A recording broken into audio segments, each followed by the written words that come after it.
Et c'est un bon moyen de faire des économies de carburant et pourtant, le covoiturage a du mal à se développer. L'agglomération de Bourg-en-Bresse y croit pourtant. Elle vient de lancer un dispositif de covoiturage spontané, comme au bon vieux temps de l'autostop. Marine Zamit et Franck Grasso l'ont testé.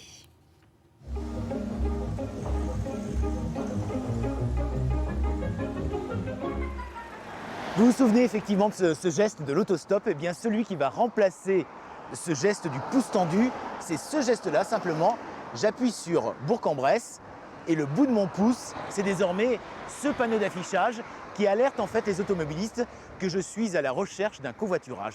Il n'y a plus qu'à attendre.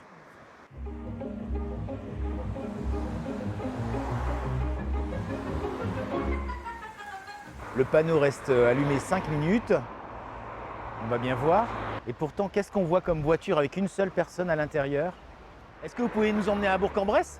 Il n'y a aucun problème. Je m'appelle Geneviève. D'accord, moi c'est Franck. Et pourquoi ça vous plaît en fait le covoiturage?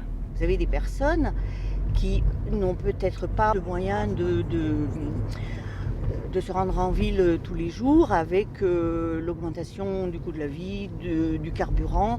Et si je peux rendre service, je rends service.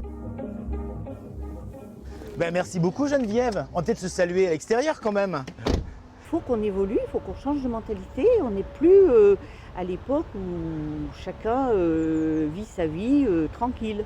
On ne peut plus. Mais pour changer les choses, il faut convaincre. C'est le travail de Victoria, ambassadrice du covoiturage.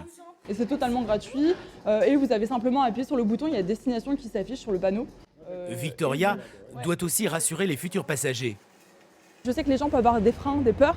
Faut pas avoir peur parce que ça peut être Jackie que tu prends en covoiturage qui est là à ta portée.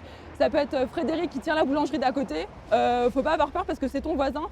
2 lignes de covoiturage spontané ont été lancées autour de Bourg-en-Bresse, là où parfois les transports en commun sont limités. Pour le contribuable, ces lignes, elles existent déjà, ces lignes de covoiturage. Et donc cela permet d'avoir des moyens de mobilité qui existent déjà à faible coût, sans venir réinvestir sur du transport collectif avec des bus qui coûtent extrêmement cher.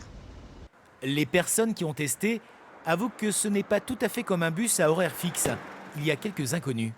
Ça rentre aussi en ligne de compte, c'est-à-dire qu'il faut prévoir une palette bien large en se disant qu'on va arriver peut-être un petit peu avec du retard, mais je trouve que c'est une très belle alternative. Le service est très récent et en l'espace d'une semaine, 80 passagers ont déjà appuyé sur ce fameux bouton pour faire appel à un automobiliste charitable. Et bien c'est ce qu'on va faire maintenant pour le chemin du retour.